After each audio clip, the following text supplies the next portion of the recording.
News Central now at this hour begins in Nigeria's capital Abuja, where the government plans to spend 3 trillion naira on the new minimum wage and pensions.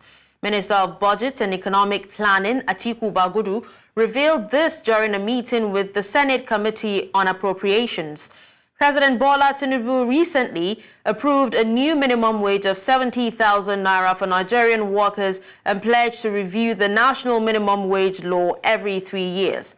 Following this, the National Assembly passed an amendment to the 2024 budget, increasing it to 33.7 trillion naira. In a letter to the Senate President, Tinubu requested the withdrawal of 3.2 trillion naira from the Consolidated Revenue Fund for capital expenditure and additional 3 trillion naira for recurrent expenditure. The Senate promptly moved the request through first and second readings and tasked its committees to review and report back within a week. We'll come back to labor matters in a moment, but for now, let's talk politics, where we understand that the reinstated Deputy Governor of Edo State, Philip Shaibu, has left the People's Democratic Party, PDP, and rejoined the All Progressives Congress. He made the announcement in Benin City less than 24 hours after stating he felt like an unofficial member of the APC. Shaibu, along with members of the Dan Orbi-led Legacy Group, expressed enthusiasm for their return to the APC, emphasizing a commitment to the party's values and support. Shaibu declared that it is a triumphant homecoming to the APC, where he is valued and welcomed. He added that they are ready to reclaim the state through the APC governorship candidate Monday Okpebolo and his running mate Dennis Idahosa. A federal high court recently nullified Shaibu's removal, citing it as politically motivated, and ordered his reinstatement with full security restoration.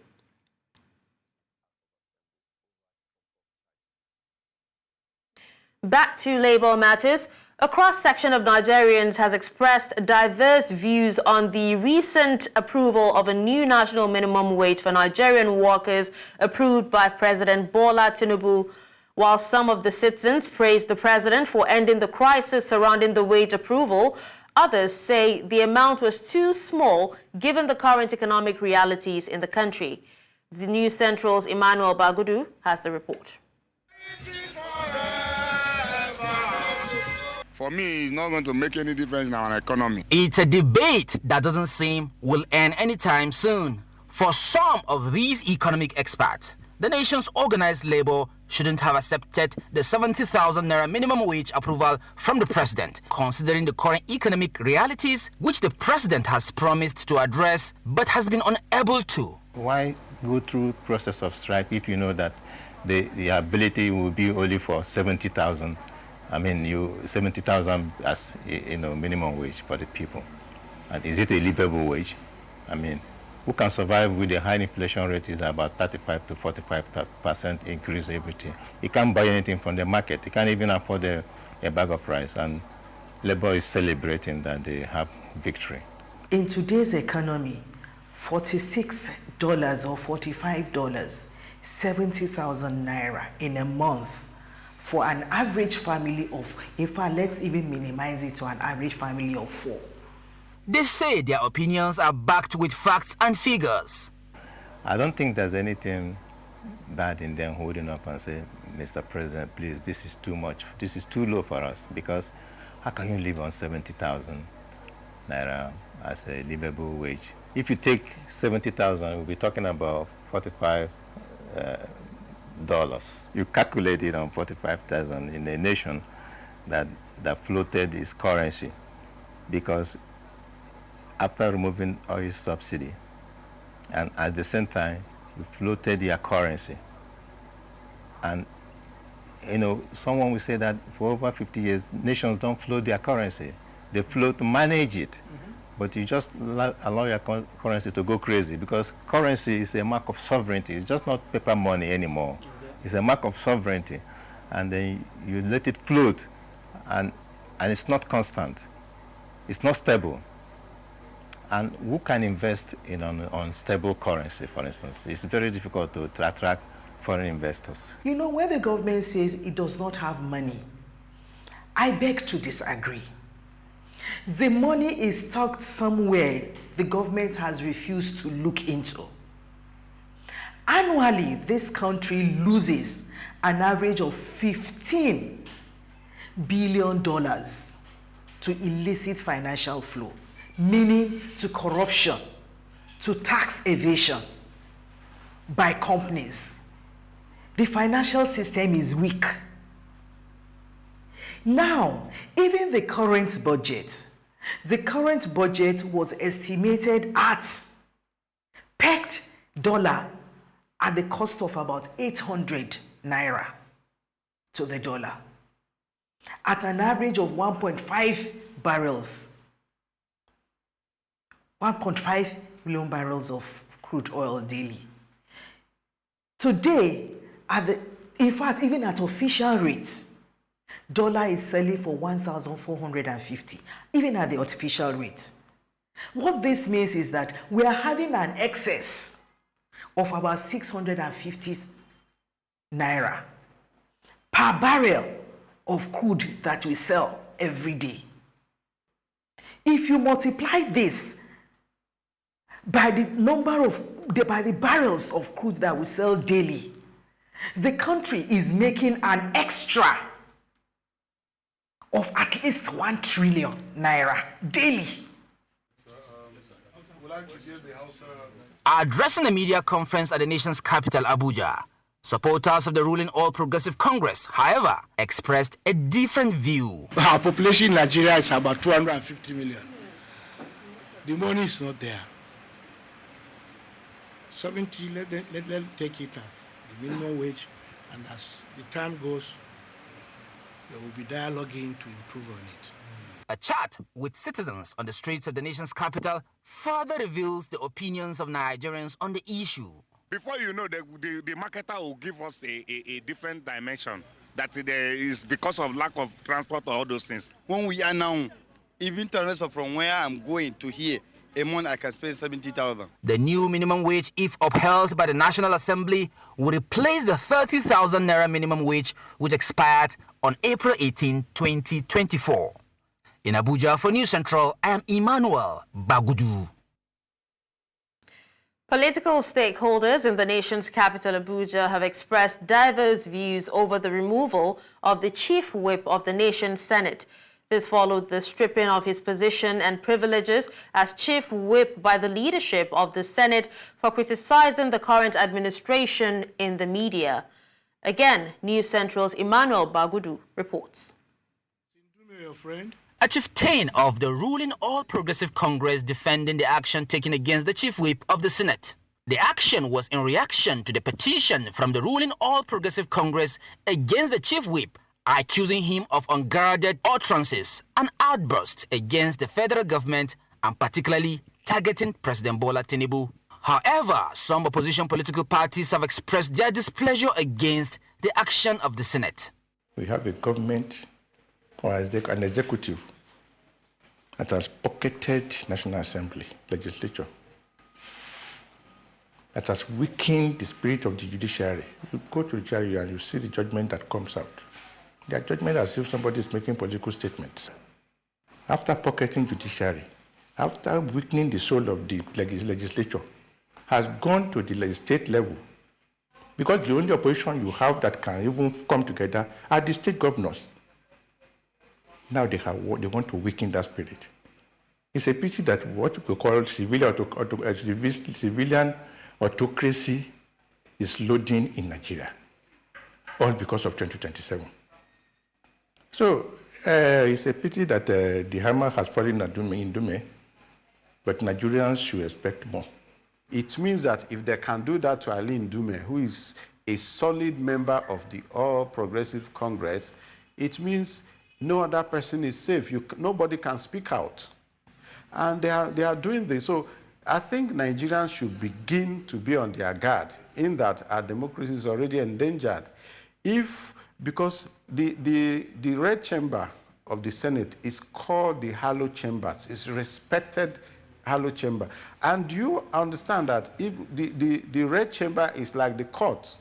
Things you say there, you can't even be taken to court based on those. So for APC and the Tinubu's government to take this punitive measure against one of their own for saying the obvious.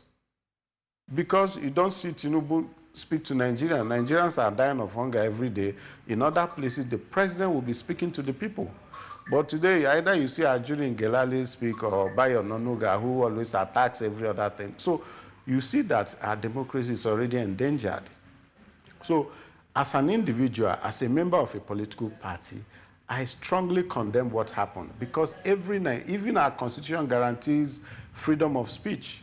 So if a high-ranking lawmaker like Senator Alin Dume can be shut down, he wasn't just removed as the chief whip of the Senate, he was also removed as the vice chairman of Senate Committee on Appropriation. And possibly, he may be removed as chairman Senate Committee on Army. So it's like telling everybody, shut up, you don't have to say anything. The spokesperson of the Social Democratic Party called the action undemocratic. Their position, I quote, attempting to gag dissenting views by the leadership of the National Assembly, particularly the Senate, in whatever form is highly undemocratic and condemnable. It is sycophancy taken to the extreme for the APC to want to suppress the fundamental rights of expression of citizens. Opposition political parties, the civil society, and our true national interest must rise in unison to condemn and stop the evolving tyrannical reign in the National Assembly and by extension, the administration of Bola Tinubu. End of quote. However, one chieftain of the ruling party expressed different views. It's not supposed to say all those things on the papers. If you can't see the president today, you look for another way to see him because he's the chief whip. And he's very close to Senate president. Because during the election, he was the coordinator of the Senate president. So I don't see any reason why he should come to the public to wash his dirty linens in the public. I stand by. The former chief whip remains in the ruling party, but not much is said about his next line of action. In Abuja for News Central, I'm Emmanuel Bagudu. Stakeholders have over the years called for the decongestion of the Nigerian Correctional Service with data on the summary of inmate population by convict and persons awaiting trial on the high side. Now, according to Rob Allen, a consultant on prison, probation and youth justice, overcrowding is defined as the percentage of the occupancy rate that is greater than 100%. The percentage of inmates held by the correctional facility defines the facility's occupancy rate and how overcrowded it is. Aside this, citizens are also worried about the state of the law enforcement agencies who arbitrarily arrest Nigerians and put them behind bars. The question on the mind of an average Nigerian is, when will this situation be brought under control? To discuss this, we are joined by a legal practitioner and public affairs analyst, Towo Oseruoja. He joins us from the United Kingdom. Hello, Towo. It's a pleasure having you this evening. Thank you. Now, is the overcrowding primarily due to convicted prisoners or those awaiting trial? There seems to be a confusion, on either. Or is it both? Okay, well, if you look at the statistic given and the statistic on ground, you discover that the overcrowding is as a result of the awaiting inmates in the Nigeria correctional facilities. And what the stakeholder raised was issue of concern, because before I left for United Kingdom, I was the secretary of the Human Rights Committee of the Nigerian Bar Association Kano branch.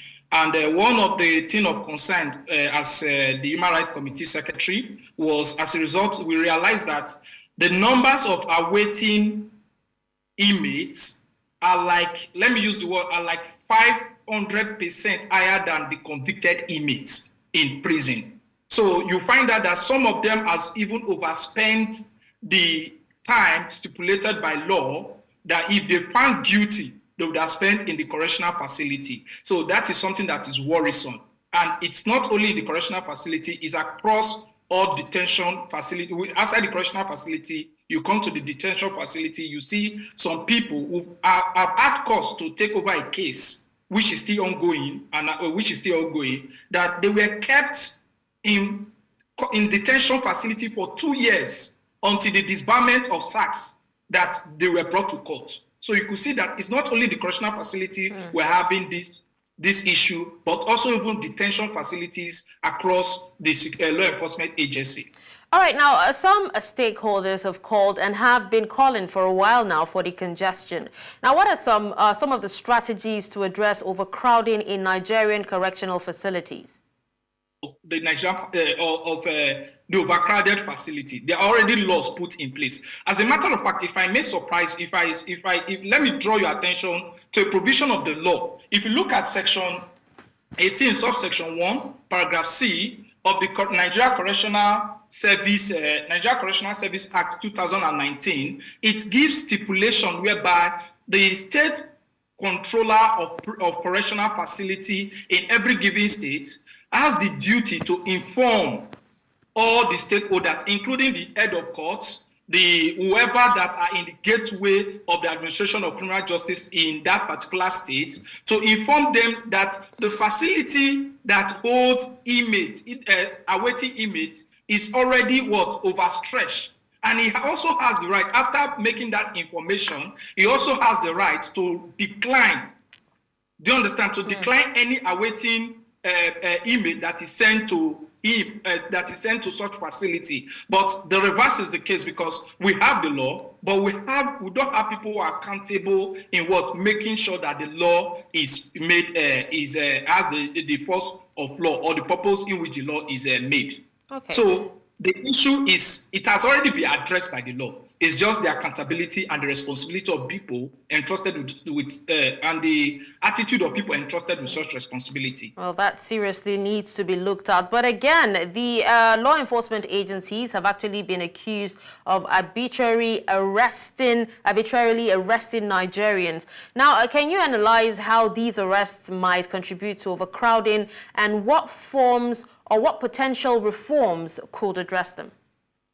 Okay, well, first of all, based on experience, you discover that it was even as bad. Thank God that there are some head of courts now, some chief judge of states who have taken the bull by the horn to see that some of these arbitrary, because behind this arbitrary arrest, there's also a conspiracy behind somebody from the bench. When I mean the bench, particularly the lower bench, through which because if you look at the awaiting inmates, you discover that majority of them, from what we observe, is from the lower bench, which is from the magistrate, the Sharia court, the courts that try some of these minor offenses, or those that are which they introduce, they call the holding brief, which is not allowed.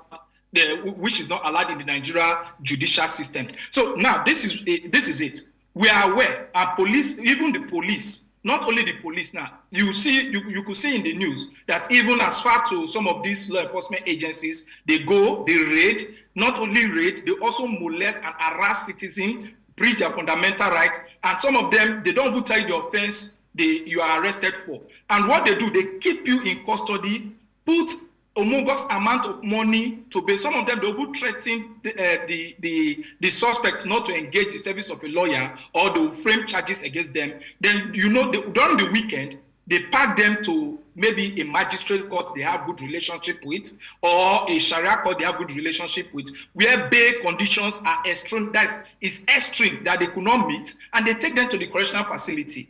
And you see, when you call for the case file of this suspect, you discover that there is no case file, no statement has been taken, or just the statement of the suspect without the presence of a lawyer. Now, the reform, or how can this be done?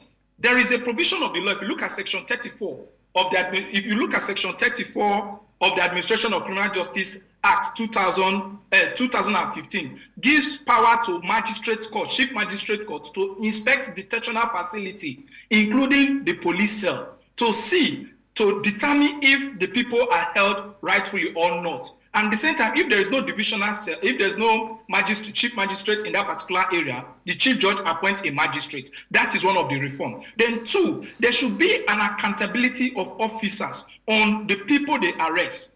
you go to, when they arrest you, they expect you to say, okay, when you go to the police station, they say, wait for the officer that arrested you. It ought not to be so. There should be a process whereby there should be a checkmating and a safeguarding process where the officers who carry out arrests are accounted to or are asked to give account why the person stayed more than 24 hours in custody. All right. Well, thank you so much, Towo, for speaking to us on this. And we do hope that the right authorities put out or use some of these measures or benchmarks to be able to, track the progress and also reduce the prison populations in Nigeria. Thank you. Thank you. Thank you. With that, we'll take a quick break. And when we come back, the news continues. Do stay with us. Thank you for staying with us. The Nigerian Navy has commenced a 2-day shooting range exercise following the directive of the Chief of the Naval Staff, Vice Admiral Emmanuel Ogala, to enhance the protection of national assets across the country. News Central's Austin Azu completes the report. The Nigerian Navy Chief Delta, along with other units of the Nigerian Navy stationed in Warri, Delta State, conducted a shooting range exercise to enhance their combat readiness. The proficiency in shooting and physical fitness displayed by the officers and personnel of the Nigerian Navy underscored their high level of preparedness in addressing both internal and external threats within their operational areas. The commanding officer of NNS Delta, Commodore Abam Mosim, represented by the Executive Officer Navy Captain Solomon Paul, spoke about the biannual exercise. The officers and the men, I will advise us to take this exercise very seriously with utmost dedication, because this will enhance our successes in the performance of our constitutional role. The commander advised the officers and men of the various units in Warri on the importance of maintaining physical fitness at all times. In Delta, for News Central, Austin Azu. Still in Delta State, the Flood Management Committee has ruled out some measures to residents of the state in order to prevent flooding and protect lives and property. The committee, in an announcement titled Flood Alert and Responsibility of Residents, advised residents to comply with the directive and take proactive steps. It added that the Delta State government has arranged temporary IDP camps in designated areas across the 3 senatorial districts for those affected by the floods. To discuss this, we're joined by Fred Ogenesive, a legal practitioner and the executive assistant on orientation and communications to Delta State Governor. Hello, Fred. Thank you so much for joining us at this time. Thanks for having me. So what are some specific proactive steps that the Delta State Flood Management Committee is advising residents to take? Well, the torrential rainfalls are here already, and throughout the day, it's been raining in Asaba and parts of the state.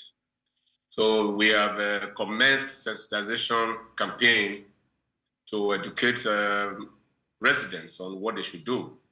And one of those things that they need to do is to clean their compounds and clear, drainage channels around their compound and around their homes, and then empty their dustbin into designated PSP points and containers so that the PSP people can pick them up.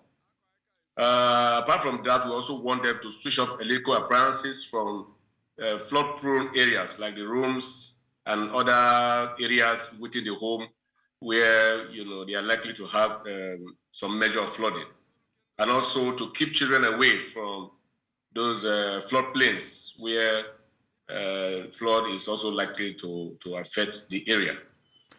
These are some of the sensitization campaigns that we are giving to people at this very particular moment. Okay, now It added that, the federal government has arranged temporary IDPs, that's IDP camps in designated areas across the state. Now, besides these temporary IDP camps, what other forms of assistance is the Delta State government offering to residents affected by the flood? We are ready we've put in place specific flashpoint tents in Ozoro, in Delta South, in Asaba in Delta North, and Otu Jeremy in Delta Central. We are also providing relief materials to victims of flooding and also medical care through the Ministry of Health and the primary healthcare agencies in the state. So we are prepared, and we want residents to also, in the next few days, we are going to release some telephone lines where residents can also communicate with the flood disaster management committee on what they are going through in the area so that we can follow up immediately. So, but for now, we are also making more tents, as we get feedback from chairmen of the local government councils and our stakeholders in those across the 3 senatorial districts.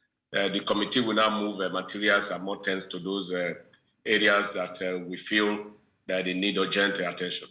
All right, now it's quite applaudable that, all these steps and assistance is being given to the people of Delta State. But could you tell us, Fred, if there are any specific areas in Delta State that are more considered more at risk of flooding? Yes, there are flashpoints like Anyosha South, Oshimbele North, Oshimbele South, Etiop West, Patani, Burutu, Bomadi, Udokwa East, Warri South, Warri Southwest. These are very important areas that we are paying attention to because of past experiences and the forecast we already have. The State Flood Disaster Committee is now working out strategies on how we can handle those areas. Our men are already there, taking account of what is going on there so that we can move materials and tents to those areas. So basically, we have more of these flashpoints in Delta Central and Delta South. Then in Delta North, Oshimili South, Oshimili West, and some part of Udokwa and that environment. Okay. Well, thank you so much, Fred, for speaking to us on this. Thank you very much for having me. WhatsApp has announced that its parent company Meta will appeal the $220 million fine imposed by the Federal Competition and Consumer Protection Commission, FCCPC, for violating Nigeria's data privacy laws. In a statement, WhatsApp expressed disagreement with both the decision and the fine. According to Meta, in 2021, the company explained to users globally how communicating with businesses would work, which has since proven popular despite initial confusion. The FCCPC, led by Acting Executive Chairman Adamu Abdullahi, accused Meta of denying Nigerian users control over their data, sharing data without consent, and abusing market dominance. The fine is based on the FCCPA 2018 and the Federal Competition and Consumer Protection Administrative Penalties Regulations 2020. Meta has been cooperating with the investigation since May 2021. Away from that, stakeholders have lauded efforts aimed at amending Nigeria's Maritime Administration and Safety Agency Act of 2007 and called for stakeholders' input in the amendment process to help enhance security within Nigeria's maritime corridor.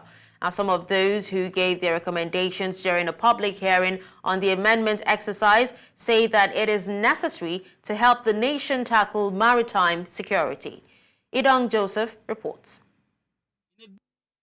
In a bid to strengthen maritime security, the bill, which seeks to repeal and amend the Nigerian Maritime Administration and Safety Act of 2007, is now set for public hearing.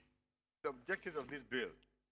This followed deliberations on March the 4th, 2024, where lawmakers discussed the general principles of the bill.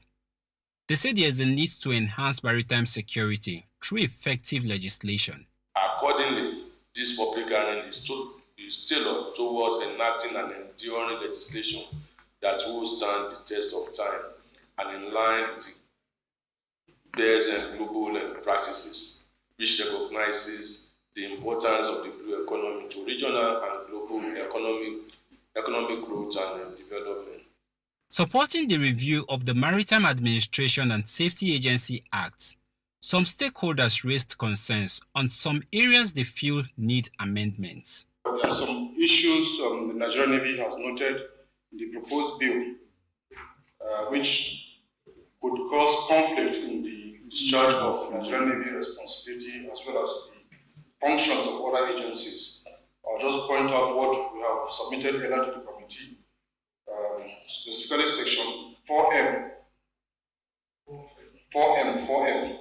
The fine, according to the law, is that the fine can only take place after a court judgment. Whereas when you go into the international regulations and law, you can fine a perpetrator, and if the perpetrator is not comfortable with it, he can then go to court. But in Nigerian situation, in maritime situation right now, you cannot fine the perpetrator unless you take the perpetrator to court.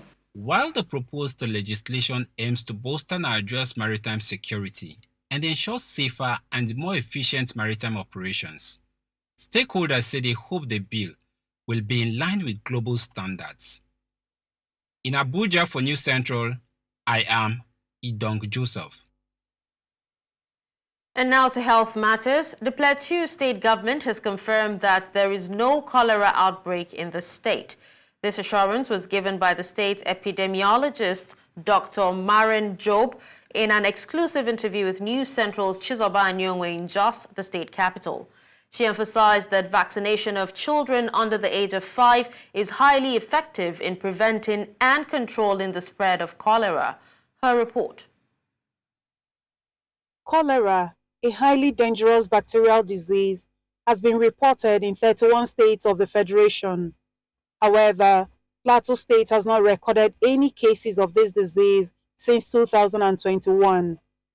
Rapid diagnostic tests conducted throughout the state confirmed that Plateau remains free of cholera. There is no cholera recorded in Plateau State. Yes, we had 2 suspected cases, but we have what we call the rapid diagnostic test kits that we use. So we screened those 2 people and they were negative for cholera. So usually you do the rapid test first. If it's positive, then you take sample, for confirmation. So the RDT is negative, so we don't have any recorded case. Open defecation and a lack of potable water are major contributors to cholera. Dr. Maren emphasizes that if people consistently practice frequent hand washing and thoroughly clean fruits and vegetables before consumption, there could be a significant reduction in the spread of cholera. What predisposes people to cholera outbreak is lack of potable drinking water, open defecation. At the beginning of the rainfall, once open defecation is being practiced, the water will wash all the feces into the open or surface water. And some people use that surface water for drinking and for also cooking. With 1,528 suspected cases, including 65 confirmed and 53 deaths across 31 states in Nigeria, it has become crucial to embrace the age-old wisdom that prevention is better than cure. We should avoid open defecation.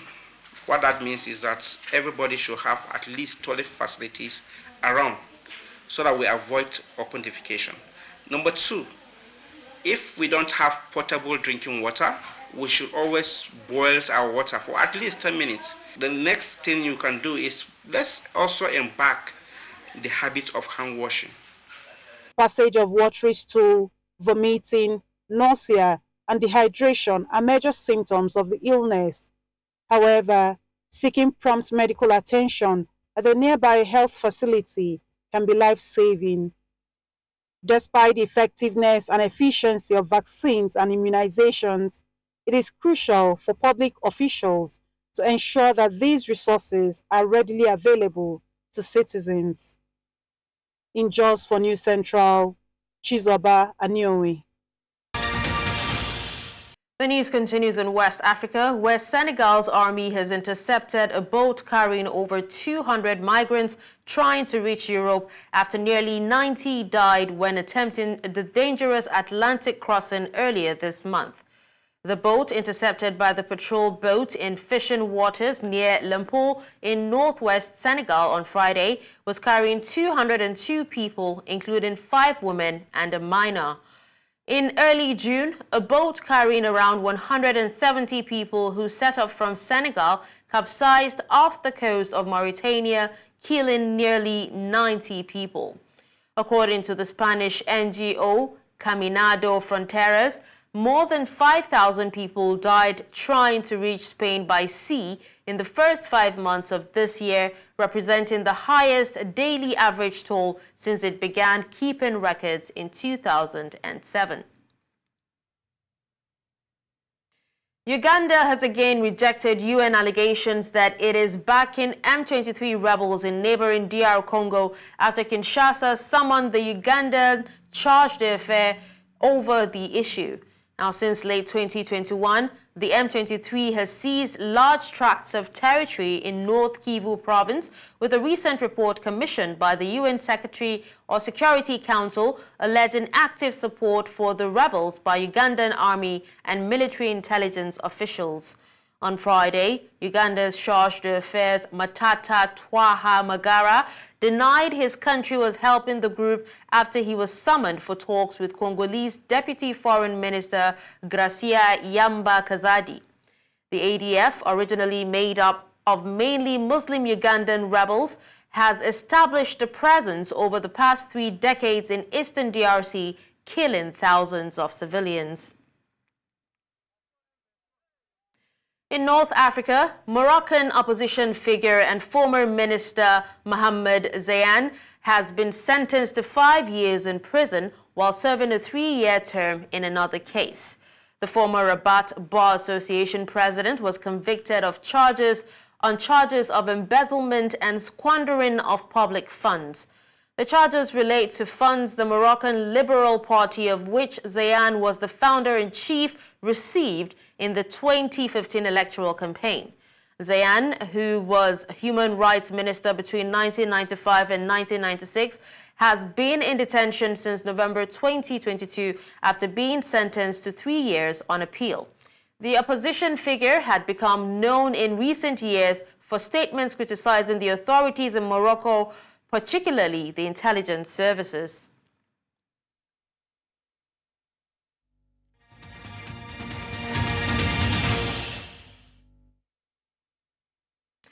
In other news from around the world, monsoon rains pounded India's financial hub of Mumbai on Saturday, causing the partial collapse of residential building that killed at least 1 person. A woman died and 4 others were injured after sections of a 4-story building came crashing down in Grant Road, an affluent suburb in the south of the city. Monsoon rains lash much of India from June to September and are vital to replenishing rivers and groundwater in the country, but the deluge also causes widespread destruction.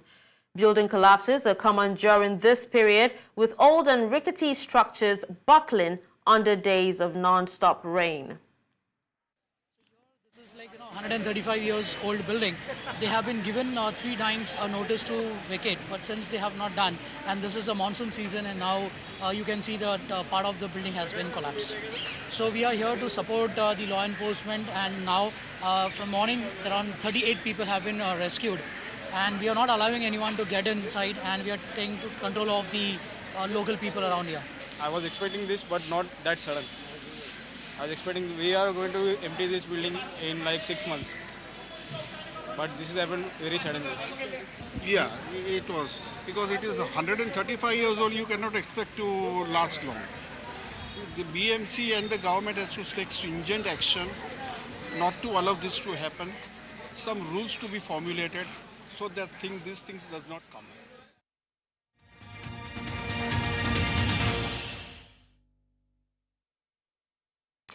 In business, Angola's central bank kept its main interest rate at 19.5% on Friday, citing a potential slowdown in inflation and an improvement in the supply of essential goods in the near term.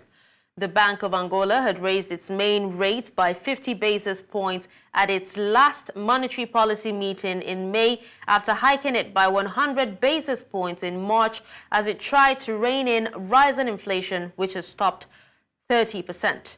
Last month, the annual inflation rate rose to 31% from 30.16% in May, but the pace of increase was slower than in previous months. The central bank's next monetary policy decision will be in September. The Transmission Company of Nigeria has issued a suspension order to the Abuja Electricity Distribution Company over its non-compliance with the conditions of the market rules and market participation agreement. AEDC supplies electricity to the Federal Capital Territory, Kogi, Nasarawa and Niger State, while TCN is the federal government company that transmits the electricity produced by power generation companies to power distribution companies across the country. In the suspension order with the number TCN ISO MO 2024-002, the transmission firm said the Abuja Distribution Company failed to provide adequate bank guarantee to TCN, a development that contravened the power market rules.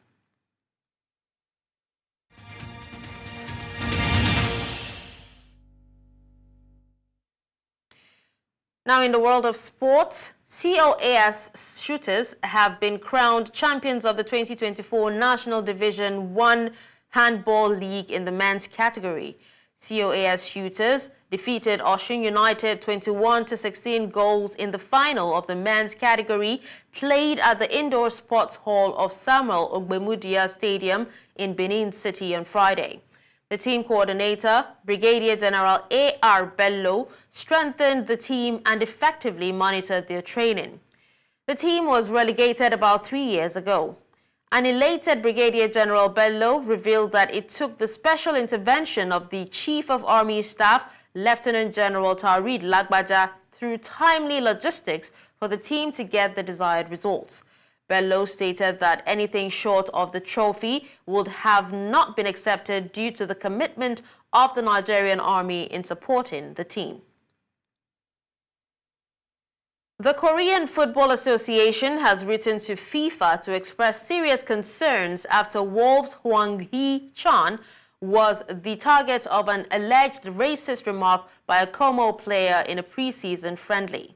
South Korea forward Hwang reported the remark during Monday's friendly in Marbella, Spain. Como said one of their players made a reference surrounding Hwang's name. The Italian club said they did not consider the remark racist, adding that the reaction of certain Wolves players has seen the incident blown out of proportion.